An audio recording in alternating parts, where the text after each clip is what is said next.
Kita semua tahu bahwa Indonesia saat ini adalah negara yang memiliki kelimpahan air dan matahari yang terpapar luas. Kebetulan salah satu syarat untuk tumbuhnya tanaman kelapa sawit yang baik adalah memerlukan dua hal itu, banyaknya air dan paparan matahari. Tapi saat ini harga kelapa sawit di dunia ditekan. Mengapa ditekan dan siapa yang menekan? Bulan lalu saya ke Eropa, tepatnya ke Finlandia.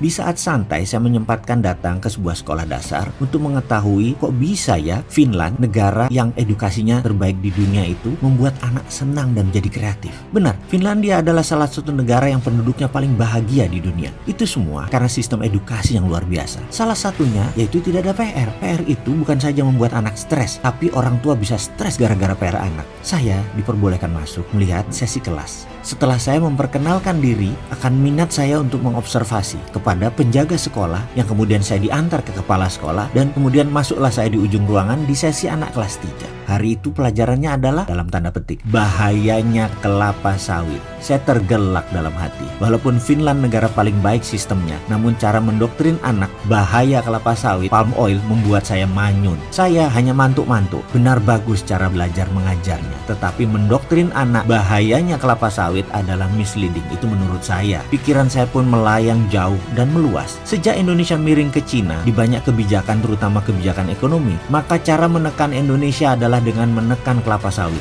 Kita tahu hegemoni minyak pangan dunia adalah olive oil, corn oil, dan sunflower oil, bunga matahari. Jadi minyak jagung, minyak bunga matahari itu adalah yang menguasai minyak pangan dunia. Masuknya kelapa sawit bisa menjadi ancaman bagi incumbent. Maka dengan bersama-sama ketika Indonesia yang polos kebijakan luar negerinya dan lemah diplomasi luar negerinya, banyak yang nggak paham how the world work, membuat Indonesia menjadi mainan negara-negara hegemoni. Dihukumlah dengan di mana-mana minyak sawit dinyatakan tidak sehat, kolesteroling, dan berbagai sumber penyakit lainnya. Bahkan ratusan bisnis turunan atau ratusan turunan produk dari bahan berbasis kelapa sawit dicitrakan berbahaya. Masif gerakan pencitraan negatif kelapa sawit di seluruh dunia. Dan kita bingung mau mulai dari mana untuk membuat kekuatan ekonomi Indonesia dengan mengandalkan salah satunya ekspor kelapa sawit. Tetapi siapa pengimpor kelapa sawit terbesar atau ke negara mana kita ekspor? Cina. Cina senang dengan harga sawit murah saat ini. Indonesia kejepit di tengah. Itu karena trade diplomasi atau diplomasi perdagangan Indonesia itu lemah. Kementerian mana tuh ya yang bertanggung jawab? Saya nggak ngerti dah. Nggak jelas. Kalau ekspor bingung saya siapa yang ngurus. Tapi kalau impor, ada rajanya. Bahkan kalau impor harus dibela-belain. Jadi menurut saya berdamailah dengan hegemoni dulu sementara. Ini sabar ya. Jangan mentang-mentang saya bilang berdamai dengan hegemoni itu dibilang saya pendukung kampret Amerika. Nggak. Ini strategi diplomasi ya begitu. Main-mainlah dengan WTO. Akrablah dengan WTO. Kemudian lakukan trade diplomasi untuk sawit. Lalu sampailah kita ke kebakaran hutan sekarang.